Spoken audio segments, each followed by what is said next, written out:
Hello guys, तो हम बात कर रहे थे कर्नल्स की। अब कर्नल्स में जो आज हम फर्स्ट कर्नल पढ़ने वाले हैं वो है पॉलिनोमियल कर्नल। अब ये जो पॉलिनोमियल कर्नल है इसका यूज़ हम क्यों करने वाले हैं वो अपन देख लेते हैं। जैसे हमने जो प्रॉब्लम डिस्कस करी थी पिछली वीडियो में, वो क्या प्रॉब्लम डिस्कस करी थी, जब अपना कुछ डेटा सेट ऐसा कुछ है, ये मेरा ये मेरे पास कुछ डेटा सेट है जो कुछ ऐसा है जिसमें ये पॉजिटिव पॉइंट्स हैं और ये नेगेटिव पॉइंट्स हैं। So this is not linearly separable, है ना। लीनियरली सेपरेबल डेटा सेट नहीं है, जो कुछ मेरे पॉइंट्स हैं वो ऐसे हैं, है ना।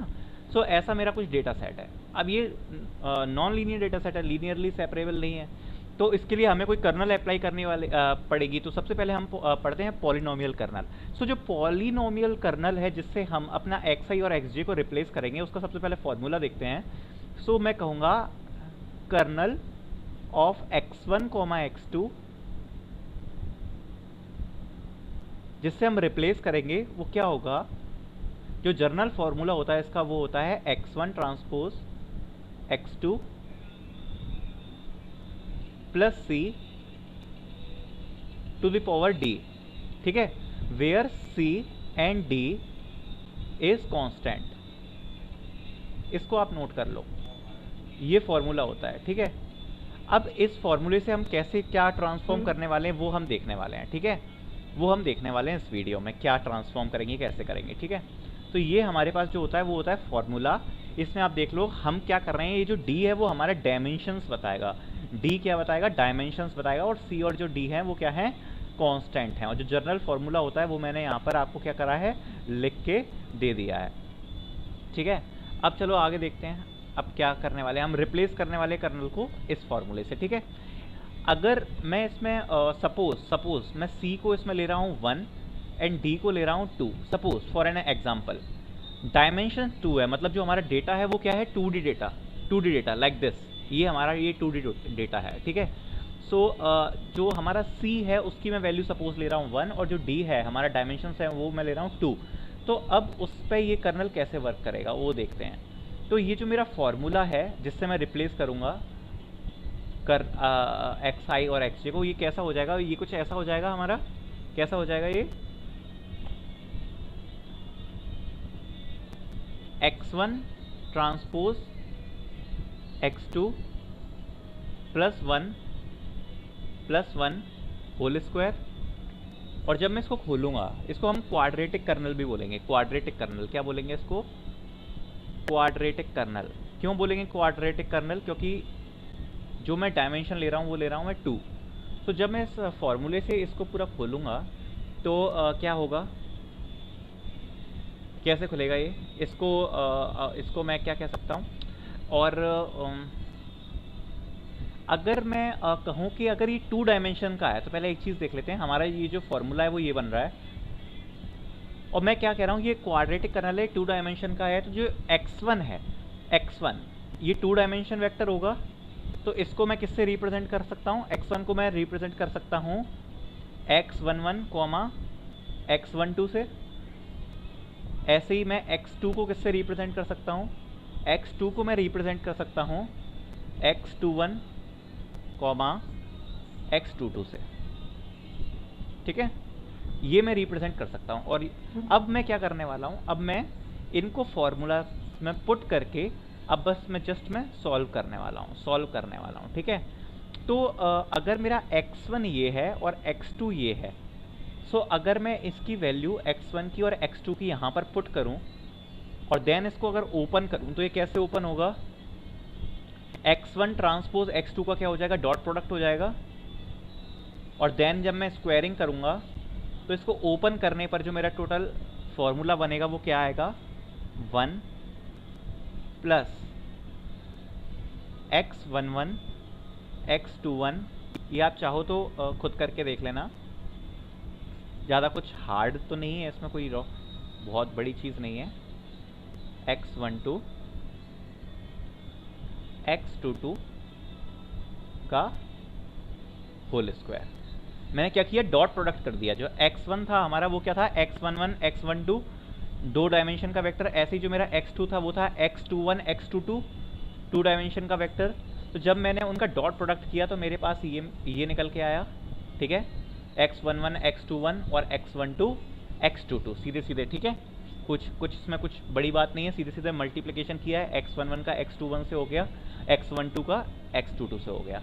अब जब इसकी अपन स्क्वायरिंग करेंगे, क्योंकि इसको मैं वैसे लिख सकता हूँ ना अगर ये 2 डायमेंशन का वेक्टर है तो, अब जब मैं इसकी स्क्वायरिंग करूँगा तो इसकी स्क्वायरिंग करने पर इस फॉर्मूले को मैं ओपन करता हूँ तो क्या आएगा, देखो इसको अब मैं जब ओपन करूँगा तो मेरे पास कुछ ऐसा आएगा, देखो 1 plus x11 square x21 square, ठीक है, plus x12 square x22 square, ठीक है, plus 2x11 x21 plus 2x11 x22 plus 2x11 x12 x22, ठीक है। सो ये हमारे पास कुछ बन के आएगा, फॉर्मूला जो हमारा निकल के आएगा वो ऐसा कुछ निकल के आएगा, ठीक है। सो ये कैसे निकल के आया, ये जस्ट कुछ नहीं किया मैंने, a plus B plus C का होल स्क्वायर का फॉर्मूला खोला है। तो जब a plus B plus C का फॉर्मूला खोला तो क्या हम पर आया, a square plus B square plus C square plus 2a plus 2ab, so 2x11 x22 x12 x22 ये आएगा ना, सॉरी मिस्टेक हो गई,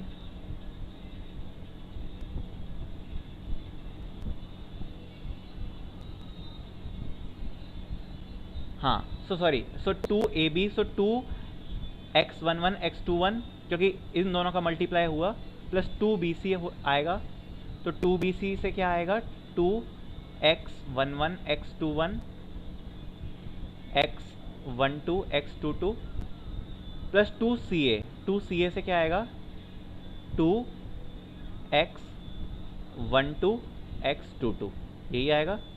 ये मैंने फॉर्मूले को जस्ट क्या किया है, ओपन किया है, ठीक है। इतना हमारे पास आ गया। सो पहले जो लिखा था वो सही लिखा था, सॉरी। सो अब अगर मैं इसको 2 वेक्टर्स में डिवाइड करूँ, अब इसको अब मैं 2 वेक्टर्स में डिवाइड करूँ, ये हमारा पूरा ओपन करके आ गया है। इसको मैं अगर अब 2 वेक्टर्स में डिवाइड करूँ, सो मैं क्या इसको ऐसे लिख सकता हूँ, जो हमारा मैं लिखूँगा x1 डैश को क्या मैं ऐसे लिख सकता हूँ, देखना ज़रा, 1 कॉमा ये 1 कॉमा x11 का स्क्वायर प्लस, सॉरी प्लस नहीं है, कॉमा आएगा, कॉमा x12 का square comma under root 2x11, ठीक है, कॉमा अंडर रूट 2, इसको हटा देता हूं मैं,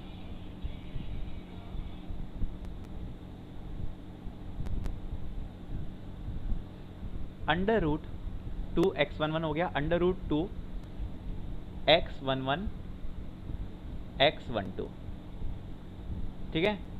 ये मैंने कैसे लिखा, मैंने इसकी जो x1 वाली टर्म्स हैं वो उठा ली, मैंने उसको x1 डैश वाले वेक्टर में लिखा हुआ है कि देखो आप, ये 1 आ गया, x11 का स्क्वायर आ गया, x12 का स्क्वायर आ गया, मतलब पहली टर्म। फिर उसके बाद मैंने फर्स्ट टर्म क्या थी, रूट 2 इसका हाफ कर दिया मैंने, रूट 2 एंड 10 x1 रूट 2, ये है x11 सॉरी, कॉमा फिर रूट 2 x11 x12। अब मैं जो x2 डैश लिखने वाला हूँ, x2 डैश मेरा क्या होगा, 1 कॉमा यहाँ से मैंने क्या उठा लिया, x21 का स्क्वायर, फिर अगली टर्म से क्या उठाऊंगा मैं यहाँ से, x22 का square, then under root 2 √2 x21 ये वाली टर्म, ठीक है, फिर कॉमा √2, देन इससे क्या आ जाएगा मेरा x21 x22, ठीक है, और इस वाली टर्म से मेरा क्या आ जाएगा √2 x22, है ना। और इसमें भी अभी एक टर्म ये लास्ट वाली छूट गई थी, इसमें जो लास्ट टर्म होगी वो क्या होगी √2 x1, ठीक है। तो ये मेरा निकल के आ गया पूरा, ठीक है। x इसको मैं कह रहा हूँ x1 डैश, इसको मैं कह रहा हूँ x2 डैश। और जब मैं ये दोनों मैंने अलग अलग सेपरेट कर लिए, सो अब ये जो मेरा x1 डैश है और जो x2 डैश है, तो ये मेरा कितने डायमेंशन का वेक्टर बन गया। अब चीज़ आई, मैंने कुछ भी नहीं किया अभी तक, केवल सॉल्व करता चला जा रहा हूँ। तो इसमें ये टोटल 6 डायमेंशन का वेक्टर हो गया। आप देख सकते हो 1 2 3 4 5 6, ऐसे ही ये भी 6 डायमेंशन का वेक्टर हो गया। आप देख सकते हो 1 2 3 4 5 6, ठीक है, ये भी 6 डायमेंशन का वेक्टर हो गया। सो हम अपन ने 2 डायमेंशन वेक्टर को 6 डायमेंशन वेक्टर में कन्वर्ट कर दिया।